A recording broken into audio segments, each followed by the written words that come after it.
Seated in my small meditation room, I observe the rising sun through the window while reflecting on my 78-year journey on this earthly plane. My name is Master William, and today I will share with you the secrets I've learned about maintaining a healthy body and mind even after 70. I remember as if it were yesterday when at 35, I left my prosperous career as a doctor in Boston to follow the path of spiritual wisdom. Many called me crazy, others brave. Today, as I observe my contemporaries struggling with various health issues, I realize that decision wasn't just spiritual, but also a gift to my future self. The transformation wasn't easy. In the first years at the Vermont Retreat Center, my body, accustomed to modern comfort, protested against the new lifestyle. My back ached during long meditation sessions, and my restless mind resisted the silence. But it was exactly this resistance that taught me the most valuable lessons about healthy aging. In our modern society, we see elderly people facing a silent epidemic of loneliness and physical deterioration. As both a doctor and spiritual practitioner, I can affirm that much of this suffering is unnecessary. The secret isn't in miracle medications or expensive treatments, but in a holistic approach I learned from my spiritual teachers. Let me share a story that changed my perspective. 5 years ago, I received a visit from an old medical colleague, Dr. Thompson, who was 75 at the time. He arrived at the retreat center leaning on a cane, suffering from chronic pain and depression. "William," he told me, "I've tried all modern treatments, but nothing works. How do you manage to stay so active and lucid? If you're enjoying these insights, consider subscribing to the channel. Thank you." Back to the story. The answer I gave him is the same I share with you now. The secret lies in the sacred triad: mindful nutrition, harmonious movement, and mental cultivation. In our retreat center, we follow a diet we call contemplative eating.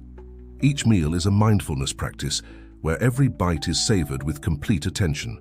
Our diet is simple but deeply nutritious. We start the day with a bowl of whole grain oatmeal, enriched with chia seeds, walnuts, and fresh seasonal fruits. Lunch, our main meal, always includes a variety of colorful vegetables, plant-based proteins like legumes, and whole grains. Dinner is light, usually a vegetable soup with fermented foods. But nutrition is just the beginning. Movement is life, as we say here. Unlike what many think, we don't spend all day sitting in meditation. Our routine includes Tai Chi practices in the morning, work in the center's organic garden, and mindful walks through the woods. Each movement is performed with full awareness, respecting the body's limits while gently challenging it. Dr. Thompson was especially interested when I explained our approach to physical exercise. "But William, my joints can't handle physical activity anymore," he protested. That's when I shared with him the concept of compassionate movement, the idea that we should exercise the body with the same gentleness we treat a precious musical instrument. I taught him breathing exercises that strengthen the core without impacting the joints. Gentle movements inspired by ancient practices that improve circulation, and balance practices that prevent falls. The secret, I explained, isn't in intensity, but in consistency and mindfulness. I clearly remember the moment Dr. Thompson began to understand the depth of our approach. His eyes lit up when I explained that true medicine isn't just in remedies, but in how we live each moment. "The mind is like a garden," I told him, as we walked through our meditation garden. "If we don't cultivate positive thoughts and healthy practices daily, the weeds of anxiety and depression will take over."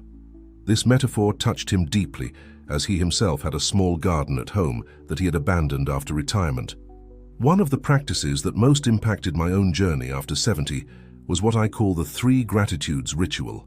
Every morning, before even leaving my meditation mat, I dedicate a few minutes to being grateful for 3 things. 1 related to the body, like the ability to breathe deeply, 1 to the mind, like the clarity to learn something new, and 1 to the spirit, like the connection with other beings. Dr. Thompson spent a week with us at the retreat center, and during this period, I observed a remarkable transformation. At first, he could barely sit on the floor for our communal meals. By the end of the week, he was participating in our morning Tai Chi practices, albeit with adaptations. If you're enjoying these insights, consider subscribing to the channel. Thank you. Back to the story. One of the most important lessons I shared with him was about sleep. In our modern society, many elderly people suffer from insomnia or poor sleep quality. At the center, we follow the natural rhythm of the sun. We sleep early and wake with dawn. Before bed, we practice a decompression ritual that includes calming herbal tea, gentle breathing exercises, and a brief gratitude meditation. But how do you deal with chronic pain? Dr. Thompson asked me on his last night at the center. I smiled, recognizing this as a common concern among the elderly. I explained that physical pain is a reality of aging, but our suffering in relation to it is optional.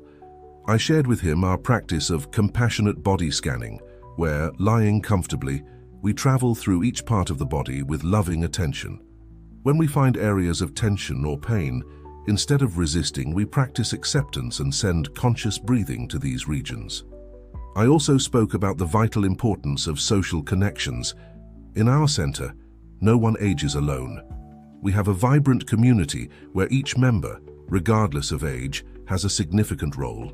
The elders are especially valued for their wisdom and experience. Look at our brother Henry, I pointed to an 85-year-old practitioner who tended the medicinal herb garden. He knows each plant by name and its healing properties. The young novices constantly seek him out to learn, and this keeps his mind sharp and his heart joyful. The nutrition in our community is another fundamental aspect of healthy longevity. We don't follow fad diets or severe restrictions, but practice what I call mindful nutrition. Our meals are prepared with fresh, seasonal ingredients, many grown in our own garden. I taught Dr. Thompson how to transform the act of cooking into a meditative practice. When we cut vegetables, I explained, we focus all our attention on the knife's movement, the texture of the food, the sounds and aromas. Each meal becomes an opportunity to practice mindfulness. One of the deepest lessons I've learned over the years is that healthy aging isn't just about physical practices, but also about mental attitude. I remember when I turned 70, and some visitors to the center were surprised to see me practicing yoga and helping in the garden. The secret, I always say, is never to stop learning. At 78, I still dedicate an hour each day to studying ancient and modern texts. Recently, I began learning about digital technology to connect with younger practitioners seeking spiritual guidance from afar. Dr. Thompson was particularly interested when I shared our approach to cognitive health. In our center, we practice what I call Zen mental gymnastics. This includes memorization exercises, solving contemplative riddles, and complex visualization practices during our meditations. The mind is like a muscle, I explained to him. The more we exercise it, the stronger it becomes. I shared how, even after 70, we can continue developing new neural connections through challenging and stimulating activities. If you're enjoying these insights, consider subscribing to the channel. Thank you. Back to the story. A practice that revolutionized my own aging journey was what I call the Transformation Journal. Every day, I record 3 types of observations: physical changes I notice in my body, mental insights that arise during meditation, and moments of meaningful connection with other beings. This practice not only helps me keep my mind sharp, but also allows me to track my aging process with curiosity and acceptance, rather than fear or resistance. When I shared this with Dr. Thompson, he immediately started his own journal. The sleep issue came up again when he mentioned his insomnia problems. I explained our nighttime routine at the center, which includes what we call preparation for sacred sleep. We begin gradually reducing exposure to artificial light 2 hours before bedtime. We practice a series of gentle stretches, followed by specific breathing exercises that calm the nervous system. The secret to restorative sleep, I shared, lies in creating a conducive environment both externally and internally. In our simple rooms, we keep only the essentials. No electronic devices, just a comfortable mat, a small altar, and a window that allows natural light in the morning. One of the most transformative practices I introduced to Dr. Thompson was what we call mindful movement. Unlike conventional exercises, each movement is performed with total awareness of breath and bodily sensations. We begin with a series of gentle movements in the morning, followed by periods of light physical work at the center. The aging body, I explained, is like an antique and valuable musical instrument. It needs to be played daily, but with gentleness and respect. I taught him specific exercises to maintain joint flexibility and muscle strength, always respecting his natural limits. The nutrition in our community follows principles that go beyond mere nourishment. We practice what I call contemplative eating. Each meal begins with a moment of gratitude and contemplation. We chew each mouthful at least 30 times, allowing the body to properly process nutrients. Our diet is primarily based on fresh vegetables, whole grains, legumes, and a small portion of protein. We avoid refined sugars and processed foods, but not dogmatically. The key lies in balance and moderation. During his stay, Dr. Thompson began to notice subtle but significant changes. On the 4th day, he sought me out with tears in his eyes. "William," he said, "for the first time in years, I woke up without back pain." This moment reminded me of my own transformation journey. I shared with him how, at 65, I faced my own health crisis. A fall while maintaining the garden resulted in a hip fracture. Doctors suggested I drastically reduce my physical activities, but something inside me knew there was a better way. It was during my recovery that I developed what I now call the Phoenix Protocol, a set of practices for rebirth stronger after physical challenges. The protocol combines specific breathing exercises, gentle movements inspired by therapeutic yoga, and healing visualization practices. If you're enjoying these insights, consider subscribing to the channel. Thank you. Back to the story. The key to longevity, I explained to Dr. Thompson, isn't in avoiding challenges but in how we respond to them. I shared how I transformed my own recovery into a spiritual practice, using each moment of pain as an opportunity to develop deeper compassion and understanding. Our daily routine at the center is carefully structured to maximize vitality. We wake before sunrise for our first meditation of the day. This moment is especially powerful, as the body naturally produces important hormones for regulating the circadian rhythm. After morning meditation, we perform a series of exercises we call Gentle Warrior's Awakening. These are movements that activate each joint and muscle group in the body, always respecting individual limits. For Dr. Thompson, we adapted some movements considering his knee limitations. A practice that particularly impressed him was our approach to hydration. We don't just drink water, but what we call vital elixirs, infusions of medicinal herbs grown in our garden. Each blend is prepared with specific intention, some to strengthen the immune system, others to improve digestion or calm the mind. "Look at this herb." I showed him our garden of holy basil. Ancient healing texts call it the elixir of life. We use it in our morning infusion, along with fresh ginger and a touch of pure honey. The issue of loneliness, so common among the elderly, was also addressed. In our community, we practice what I call conscious interconnection. Each member, regardless of age, has responsibilities that contribute to collective well-being. This creates a deep sense of purpose and belonging. "Observe how we organize our activities," I explained as we walked through the center. "The more experienced always work in partnership with the younger ones. This allows for the natural transmission of knowledge and creates meaningful bonds between generations." Dr. Thompson was particularly interested in our practice of wisdom circles, weekly meetings where older community members share their experiences and learnings. "It's not just about sharing knowledge," I explained, "but about keeping alive the flame of curiosity and continuous learning." The issue of memory, a common concern among the elderly, was also uniquely addressed in our community. Beyond traditional mental exercises, we developed practices we call contemplative mnemonics. This involves associating memories with physical sensations, aromas, and specific movements. During his last night at the center, I shared with Dr. Thompson one of the most precious teachings I received from my own teacher. "Old age," he told me, "isn't a period of decline but of distillation, where the essence of who we are becomes more concentrated and pure." This perspective completely transformed my view of aging. I realized that each wrinkle, each physical limitation, each moment of forgetfulness weren't signs of loss but invitations to a deeper understanding of our essential nature. In our daily routine, we incorporate what I call the 5 pillars of lasting vitality. The first pillar is mindful nutrition, which goes beyond simply choosing healthy foods. I taught Dr. Thompson how to transform each meal into a mindfulness practice. The second pillar is sacred movement. I explained how each gesture, from sweeping the courtyard to practicing gentle exercises, can become a form of moving meditation. When we move the body with full awareness, I told him, we activate not just the muscles, but also the subtle channels of vital energy. The third pillar, mental cultivation, involves daily practices to keep the mind sharp and flexible. Beyond formal meditation, we include exercises like contemplative writing, study of wisdom texts, and philosophical discussions. Dr. Thompson was especially interested in our practice of reverse contemplation, where we analyze a problem or concept backward, challenging habitual thought patterns. The fourth pillar, meaningful social connection, addresses the vital importance of relationships in later life.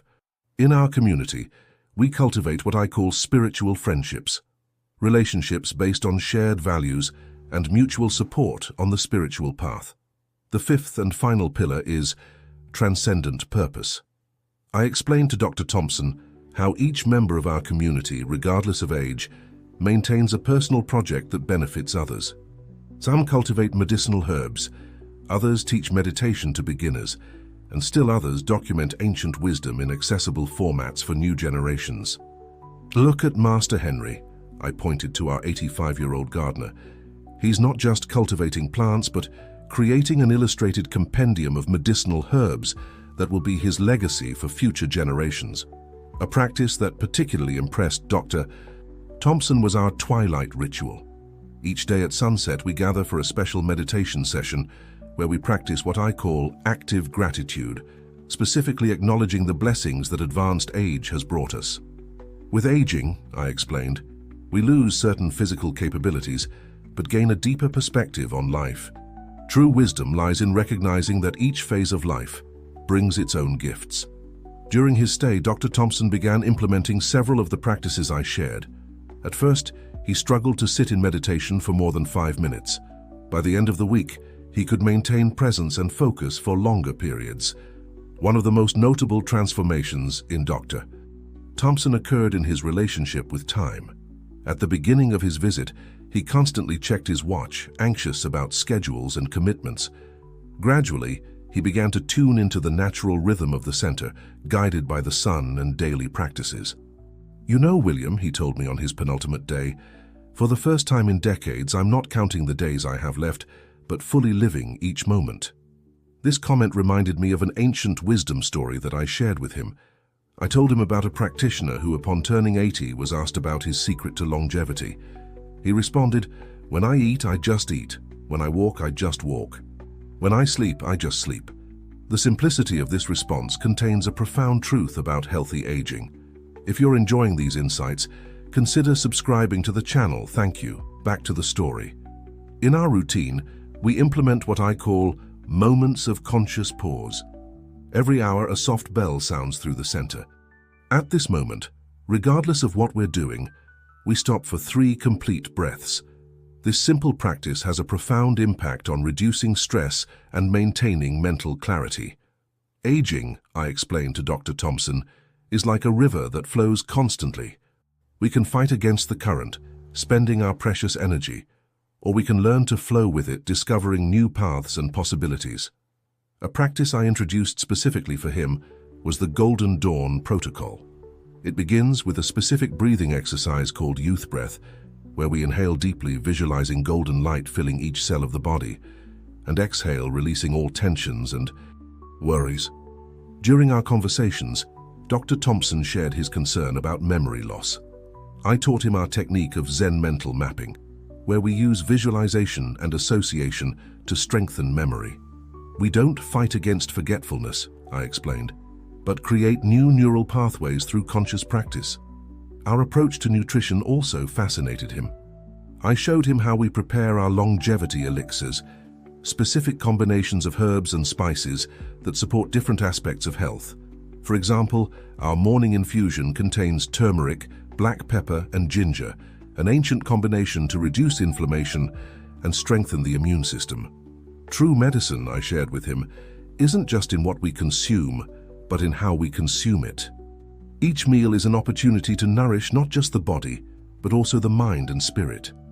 A practice that particularly touched him was our evening gratitude ritual. Before sleep, we dedicate a few minutes to acknowledging 3 gifts of the day, one related to the body, one to the mind, and one to the heart. This simple practice has a profound impact on sleep quality and overall well-being.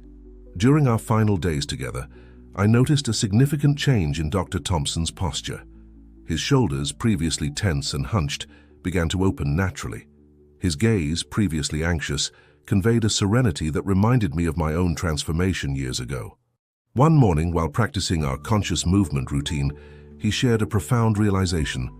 "William, I spent years trying to combat aging with medications and expensive treatments, when the true medicine was in simplicity and mindfulness." At that moment, I decided to share with him our most sacred practice, what we call the ritual of the 4 seasons of life. This special practice helps accept and honor each phase of existence, just as we honor the seasons of the year. "Look," I explained as we walked through the meditation garden, "just as each season has its unique beauty, each phase of life brings its own gifts. Youth is our spring, full of growth and possibilities. Middle age is our summer, rich in achievements and strength. The beginning of the elder years is our autumn, a time of harvest and wisdom. And advanced age is our winter, a period of profound simplicity and crystal clarity." I introduced him to our practice of transformation meditation, where we contemplate the natural changes of body and mind with acceptance and curiosity rather than resistance. When we accept impermanence, I shared, we discover a profound freedom. Dr. Thompson was particularly interested in our approach to dealing with physical limitations. I showed him how we transform each challenge into an opportunity for growth. For example, when my joints began to protest against certain meditation postures, I developed a series of adaptations that not only allowed me to continue practicing, but also deepened my understanding of the body. The secret, I explained, isn't in trying to do what we did at 30, but in discovering new forms of expression and movement that honor where we are now. Our practice of medicinal nutrition also took on new meaning for him. I taught him how each ingredient in our kitchen is selected not only for its nutritional value, but for its ability to strengthen what we call internal vital force. "Observe these herbs," I showed our medicinal garden. "Each has ancient wisdom to share. Rosemary strengthens memory, sage purifies the body, lavender calms the mind. When we consume them with awareness and gratitude, their healing power multiplies." A practice that particularly impressed him was our radiant heart meditation, where we visualize light and love emanating from our heart center to all parts of the body, especially those that are aged or painful. On his last morning at the center, Dr. Thompson and I sat in the garden to observe the sunrise, a practice we call dawn contemplation. It was at this moment that he shared his deepest transformation. "You know, William," he said with tears in his eyes, "I came here looking for a cure for my aging body, but found something much more valuable: peace with my own aging process." This confession led me to share one of the most precious teachings I received from my teacher. Aging, I explained, is like the process of making fine wine. With proper time and correct conditions, we become more refined, wiser, more essential. I then introduced our practice of blessings inventory, where we daily recognize not only what we can still do, but also the new capabilities we've developed with age. With aging, I explained, we lose certain physical abilities, but gain a deeper vision of life, a greater capacity for empathy, a richer understanding of what truly matters. One of the last practices I shared with Dr. Thompson was what we call the Cellular Renewal Protocol. This practice combines specific breathing, visualization, and gentle movements to stimulate the body's natural vitality. Each cell in our body, I explained, has an innate wisdom of healing and renewal. Our task is to create the ideal conditions for this wisdom to flourish. I demonstrated how to incorporate small moments of awareness throughout the day. For example, transforming the simple act of drinking a glass of water into a practice of gratitude and renewal. Imagine, I suggested, that each sip of water is washing your cells with fresh vital energy. Dr. Thompson was particularly interested in our approach to sleep, which we call conscious rest. I explained how we prepare the body and mind for restorative sleep through a series of gradual practices at nightfall. Deep sleep, I shared, is as important as any medicine. It's during sleep that our body regenerates, our mind processes experiences, and our consciousness expands. Before his departure, we performed a special ritual we call the New Journey Ceremony. In this practice, we celebrate not just the time we spent together, but also the commitment to a new way of life. During our final ceremony, I shared with Dr. Thompson what I call the 7 vows of enlightened aging, commitments that transformed my own journey, and that he was now ready to incorporate into his life.